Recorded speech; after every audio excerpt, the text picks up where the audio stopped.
Travel back in time as we discuss a childhood fairy tale and the dark truth to them. Today we'll be discussing Hansel and Gretel by the Brothers Grimm and the terrifying truth to it. Hey guys, welcome back to another episode of Shoot Up Dixie Podcast. I'm Zah. I'm Brittany and Tiffany Wilson. We're really giving her a pass this episode because her birthday's in a few days, right? Big Aries gang over there. Yeah. Yeah, so she's acting kind of wonky. Just a little wonky. But we're giving her a good pass. You gotta let them Aries. Big Aries shit. Big Yeah. Aries bitch.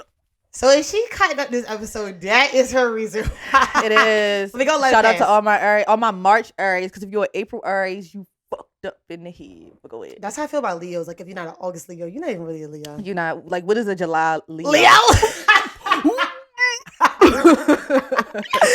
So, today we're gonna talk about, how I be on my is it real, is it not real shit. We back Yes, again. I'm back again. But It's me again. this time we're in like a different category as I'm going to be diving into childhood stories. Ooh. I mean, I don't know about you. When you were younger, did your parents read you like storybooks to bed? I don't know. I don't remember. Yeah, I don't really remember that either. I remember having like black childhood books and I read them, but I don't know if my mom and dad read them. Yeah, I don't know if they read. I mean, they probably did. They might have, but I don't really remember. Do you know the song Little Rabbit Fool, Fool, I don't wanna see you. Da, da, da, da, da, No, that does not sound Pop Goes the Weasel?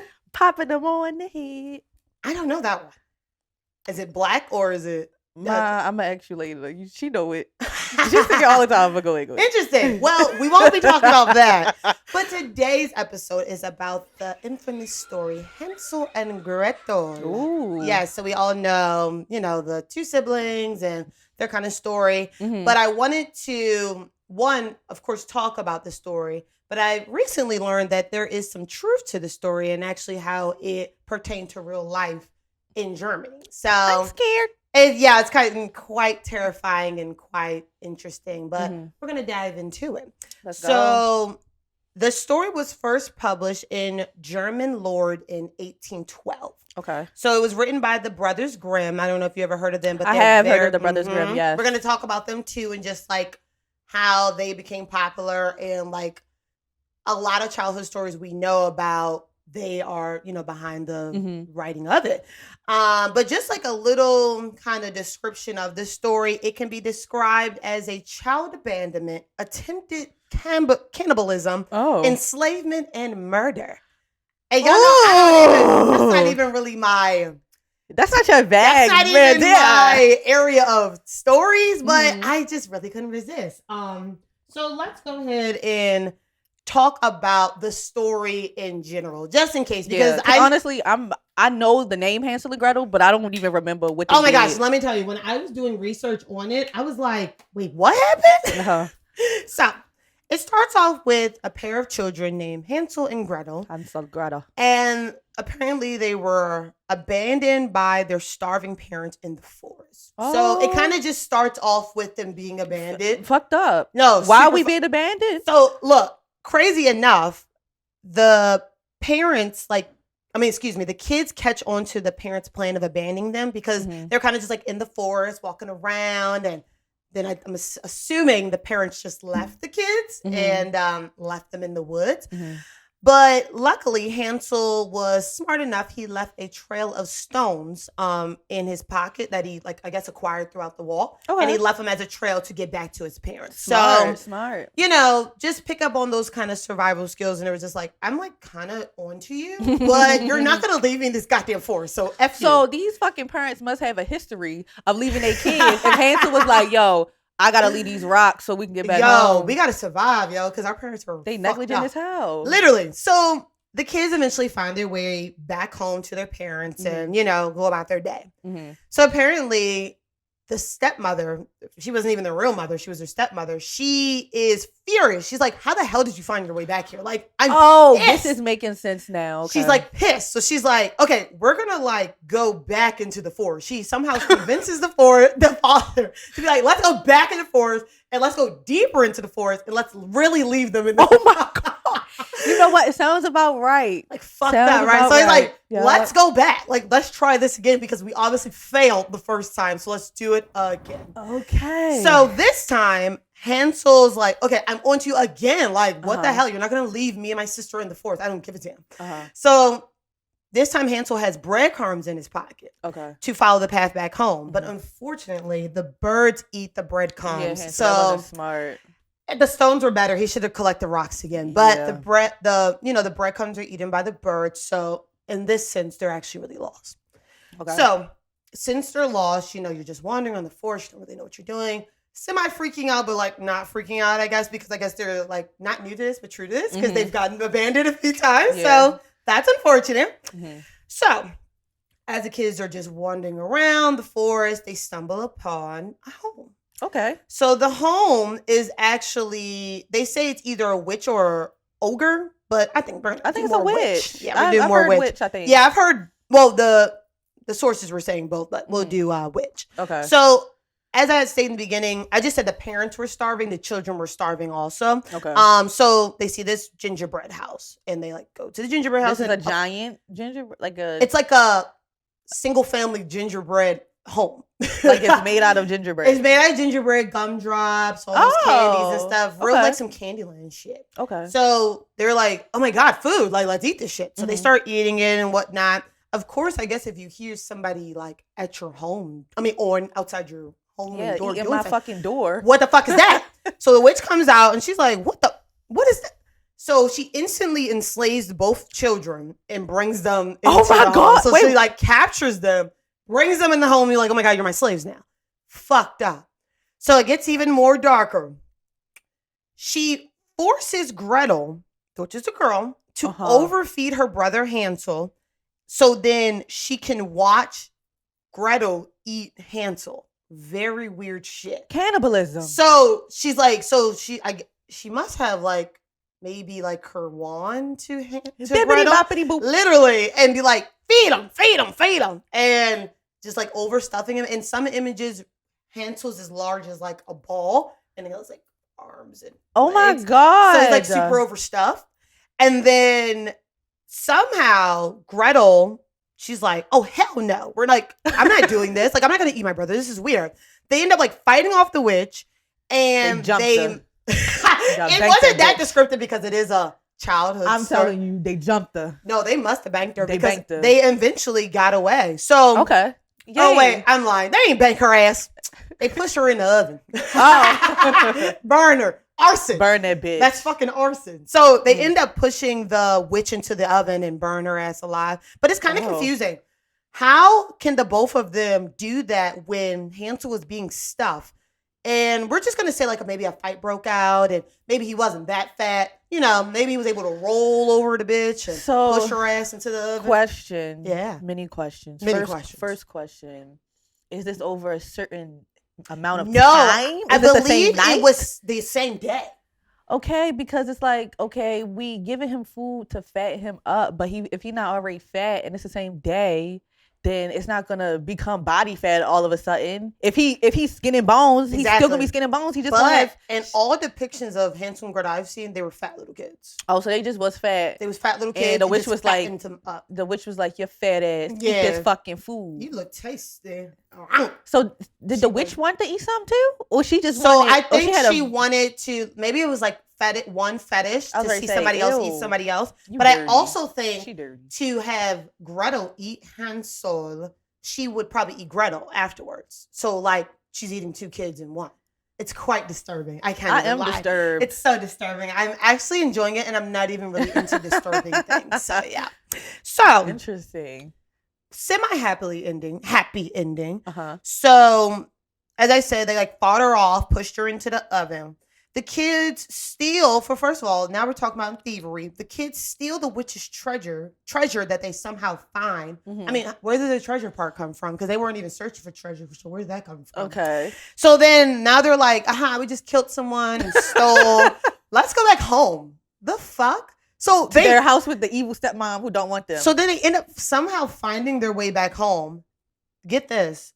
The parents are no longer there. So they assume their parents were dead. Why would they assume that? Because their parents not there. Maybe because they were went out. starving. Maybe they went out for a treat. Then they never came back because the story ends of them living happily ever after. So Who, Hansel and Gretel? yeah, they live.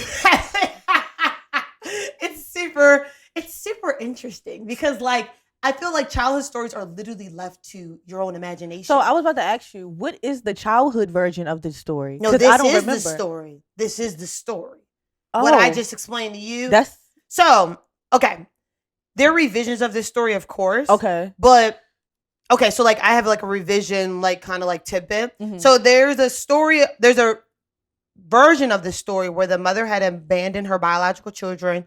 And then by like 1857, an edition was printed that she had transformed into like some wicked stepmother, and like the father just was too soft to, take charge, and they left him in the forest. Okay. And then in that version, in the 1857 version, everything I said about like them finding the gingerbread house, the eating, they don't say enslaved, like the witch enslaved the kids, but she captures the kids. Got you. So they just leave out certain aspects. So like specifics and certain wording that are obviously not appropriate to say around children. Because like they capture them, but like I do think that in one of the versions, the witch is trying to eat the kids. Which is, in a sense, can be kind of like funny, but like, the way it's read or depicted. But they do fight off the witch, and they do end up like being freed. And all of them, all the versions, they do end up leaving, and the witch does die. So yeah. Does it say anything about why the witch wants to eat the kids? Because what I just thought about, well, actually, do they say why? No. Oh, okay. But no, what's your thought? So what I just thought about, I don't know if this is any correlation. Okay. But there is this, it was a movie, but I've also saw like little theories about it, and it's called what is it called? Chroma something drome.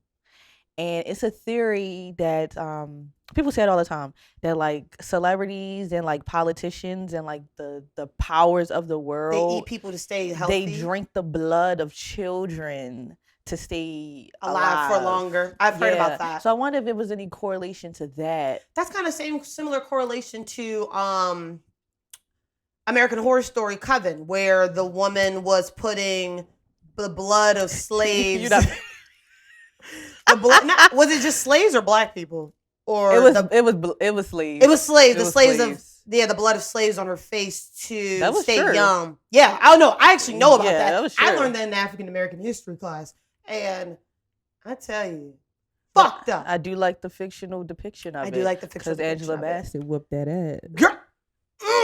Oh, that might be a good topic too to talk about. Coven? Yeah. I don't know. I'm scared. I don't want to fuck with it.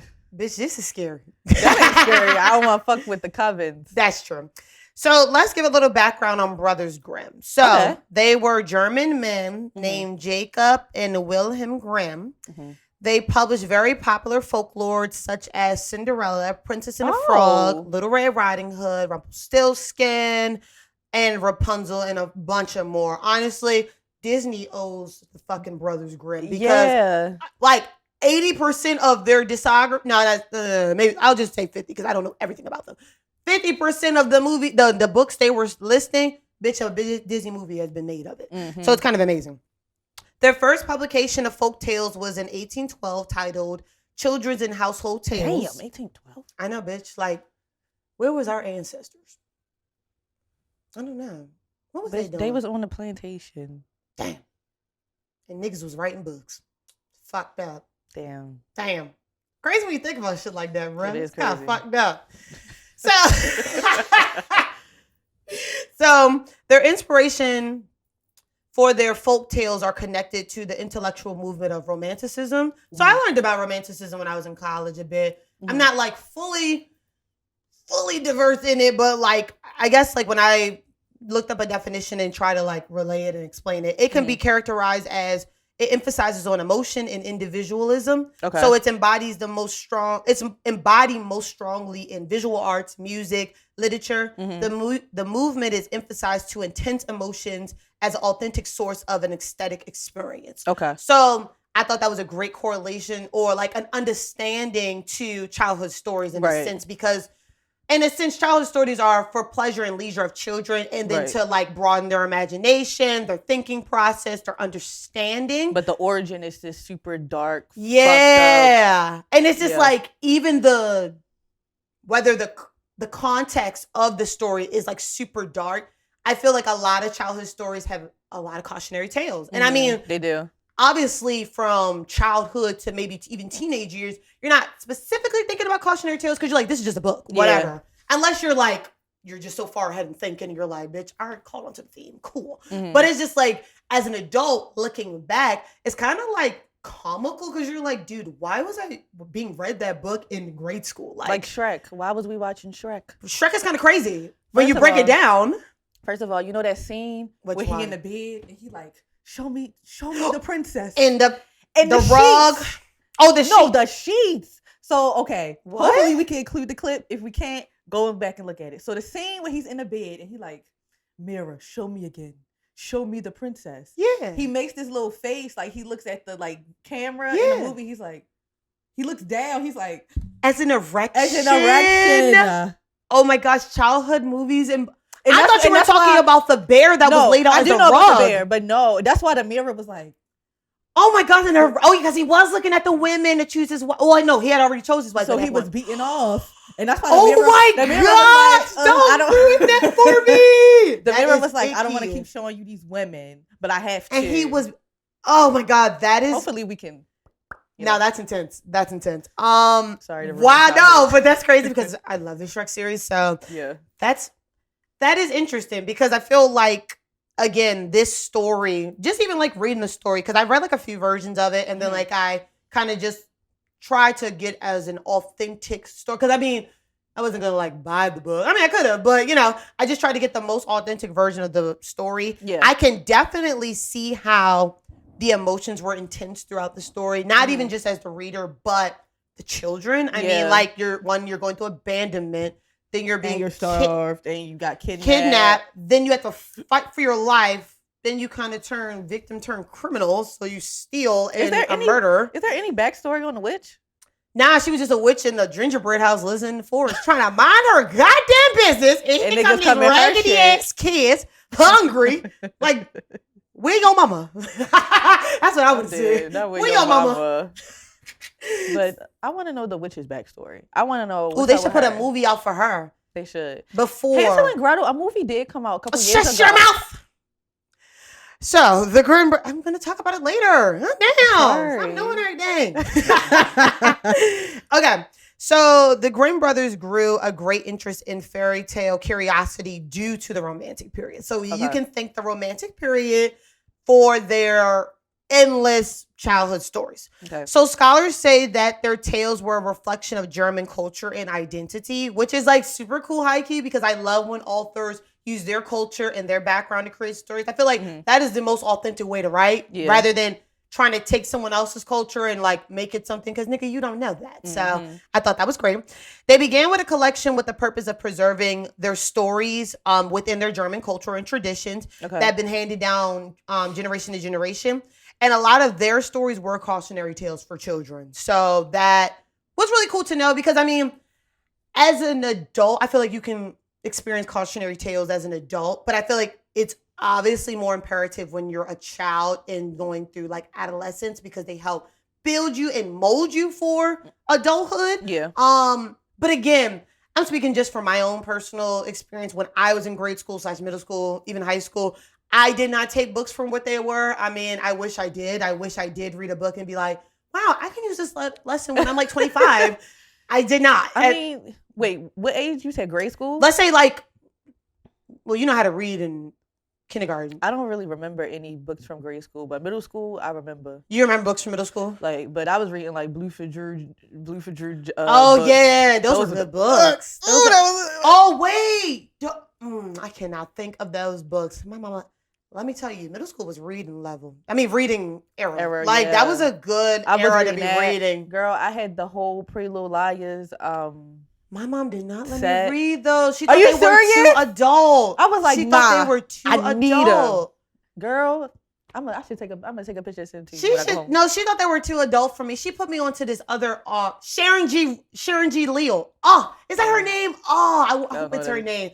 It's like she's a Black author, and she had a lot of series books that deal with like preteens and like teenager situations. Oh, okay. They were really cool. They're really cool. Shout out to Mommy for literally censoring you. Shout out. But shout out to Mom's like giving us books to read because like reading is important. I need to get back into that. Literally. So let's get into the truth. What if there is some truth? Okay. Yes, behind Hansel and Gretel. Let's get to it. So, just like backstory, because you know you got to set up the premise. Mm-hmm. So there was a volcano activity in South Asia and New Zealand, which was a major inconvenience for climate change around this time. Mm-hmm. This led to crop failures and massive starvation across the globe. Okay. Europe was affected mainly, so they say, and high key, low key, Europe was nasty back in the day. Like, you know, they wasn't like bathing. Yeah, I know. They didn't have water. I know. Like, fucking ill. Like, I know, nasty niggas. Like, I couldn't even imagine, bruh. Like, nasty ass niggas. Ill. So Europe was already facing hella turmoil, hella issues, all that kind of stuff. Mm-hmm. And this crop issue just became like double bullshit on the continent as a whole. So according to author William Chester Jordan in his novel, The Great Famine, this time period impacted 400,000 square miles of Europe. Okay. Over 30 million people were affected, and it may have killed up to 25% of the population in certain areas. So, like, this crop shit was no joke. Like, it was fucking up the economy of Europe. Like, and I'm not even talking about just a specific country. I'm talking about the continent. Like, so that's some shit going on. So, I'm sorry. And I didn't mention this. This was also in the 1800s. Yeah, I'm sorry. I didn't say that in the beginning. Okay. So, results of the lack of food. This is like really crazy. The results of the lack of food ended in elderly people choosing to voluntarily starve themselves so they can allow the young to live. Okay. Others abandoned their children, and then there were lots of evidence of cannibalism, like other people eating people. So this was the inspiration of Hansel and Gretel. This is like really crazy because like imagine just like watching the news like. Damn, it's fucked up. That's actually pretty creative to take that and to cool put it in the story. I can't even lie. Like, the Brothers Grimm, kind of cool. Their mind is very interesting. But, like, how interesting? Because it's dark as fuck. Kind of cool, right? Art imitates life. Okay. Life imitates art. So, an English chronicler also wrote that the famine was so bad that people were so distraught by the hunger that they extracted bodies from the dead from cemeteries and dug out the flesh from the skulls and ate it. Yeah. Why are you so proud? Like I'm like so excited when my stories finally have something crazy to it. Like, so, all right, say that one more time. Okay. People were so distraught by the hunger that they extracted dead bodies from the cemeteries and dug out the flesh from their skull and ate it. That's fucking crazy. Just like y'all were that down bad on food, bruh. Bitch, just kill me. Don't give me that option because, bitch, I'm going to look like you. Cannibalism? Like yeah, I would just take the L. And then they said a lot of women ate their children out of hunger. Crazy. You know what's crazy? I believe all this shit. I believe all that shit. I believe it too. But, like, how do you look at your child and be like, I'm so down bad right now? It's like, I don't want to believe that part, but then it's like, you know, you never know. You just never know. So yeah, like real icky shit. But you know, like it's almost like I mean, this is like slightly different. But you ever heard about how like dogs or cats, after they have their babies, they might eat it? I've heard about that, but not with dogs and cats. I've heard about that with another animal for some reason. So they'll eat like one of them. They'll eat them because like they're like so distraught or something, or like it's something going on in their brain where they can't differentiate like their kids from food or something. It's something like that. I don't know. Don't quote me, but I know it does happen. You know of that. Yeah. That is interesting. And disgusting. Because I'm just thinking of Cutie eating another Cutie. I'd beat Cutie up. We had to punch Cutie. That's what I'm saying. I'd beat Cutie up. Like, bitch, you're not going to eat your own. Are you crazy? I feel like Kitty would eat her own. But Kitty gives that. Yeah, Kitty she don't with does none of no give that. nonsense. We gonna pop a little picture. She's so pretty. She's so cute. You But- had Kitty forever. I know, since I was 15. Damn, she's low-key grandma. I didn't mean to go to Kitty. I'm so sorry. So I have a question. I have a question for just like the table. Mhm. Do you think of the premise of Hansel and Gretel and just putting it in the 20th century, like present day, do you think that is a kind of story that you think you would see on the news? Like, do you think that could happen in our time period right now? What, like And chaos, turmoil, and and then people abandoning their kids, turning to more cannibalism? so the fairy tale aspect. Do you think if you saw a story where two kids were abandoned in the forest and then comes to find out through the abandonment they were captured by a woman and parts of cannibalism was taking place, and then they somehow escaped, but then when they came back home to nothing? When you put it like that, when you break it down I break it down like that? Yes. Like if you take away like the witch and the gingerbread house, and just some creepy lady taking kids. Yes. Worse shit than that happens. Unfortunately. In 2024. Like, and that was just capture. Like she could have killed the kids. She could have killed the kids. Yeah. So yeah, nah. I definitely think that is possible. I said absolutely. I believe that cannibalism is probably still a practice among certain people. Oh my God. It's like, did you ever see the video of the guy? He was like I know it's like a net or something. The guy was like on an island and it was like a tribe.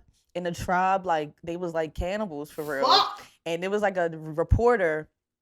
And he was talking to the guy. He was talking to like the head of the tribe, and the tribe was talking in his language. And he was like, "Big da do da ba ba," and he basically was like, "I will rip your fucking head off." And then the reporter guy was like, "I feel uncomfortable." Wait, that's when you feel uncomfortable, not being around a bunch of fucking cannibals? He was like, "I think I want to leave now." And the video producer was there. He was like, "No, it's fine."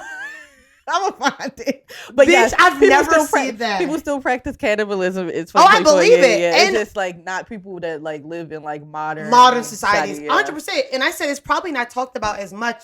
Excuse me, but I feel like, and this is me trying to rationalize, because you gotta rationalize sometimes. Yeah. In desperate situations, it brings out desperate shit from people. It does. So again, we don't know backstory on the parents. We're just speaking on the fairy tale. We don't know backstory on the parents. They literally. That probably might have been the best option for them. I don't know. To abandon your children? I know. We're just looking. Look, they could have killed their kids. I've seen situations where, parents are so poor and shit, they just kill their kids to take them out of their misery. That's a bunch of bullshit. Oh, my God. Too. Well, maybe you shouldn't have had them. I've seen an SVU episode like that. It was really bad. I didn't like it. We don't watch SVU. Why not? Oh, you don't like that? SVU is too intense. Propaganda. Propaganda. SVU is too intense for me, but I've seen an episode like that, and I was just like, desperate times bring, yes. And I was also like, unfit parents abandoning their children in like all kinds of situations, it's very possible because, they're just like at a point of, I don't know what to do. But do I believe it's right? Obviously not. Obviously not. I mean, maybe foster care wasn't a thing back then in fairy tales. Probably not. But don't do that. Don't abandon your children in forests. Yeah. So now I have some kind of movie and TV show depictions. You know me, I was a little pop culture to it. Let's get into it. So since you wanted to ruin it for me, Hansel and Gretel movie, The Witch Hunters, with Jeremy Renner, the guy from Marvel's Hawkeye. The one that was in that bad accident. Oh yeah. Yeah, he's in that movie. Really good. I like him.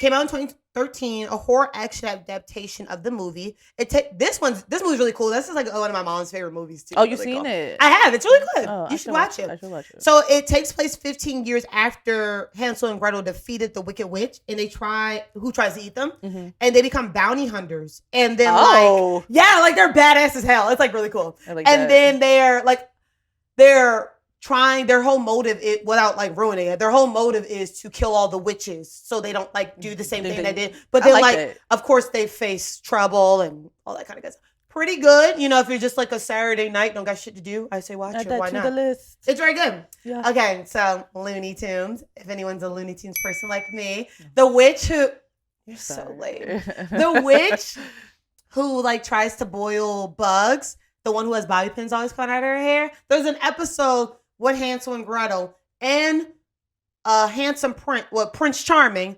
and Hansel and Gretel, they're in the pot, like the witch is actually like about to cook them, but then like Prince Charming, who's not in that story, comes in the story and saves the kids, and then they're able to leave. Very interesting Looney Tunes, but really good cartoon episode. I'm gonna try to find the episode. Good episode. Never seen it. Sorry. God, you gotta get in the Looney Tunes, bro. It's such a good Saturday show to watch. Like, what were you doing on your Saturdays as a child? I like baby Looney Tunes. Okay, that one's not the best one though. Oh.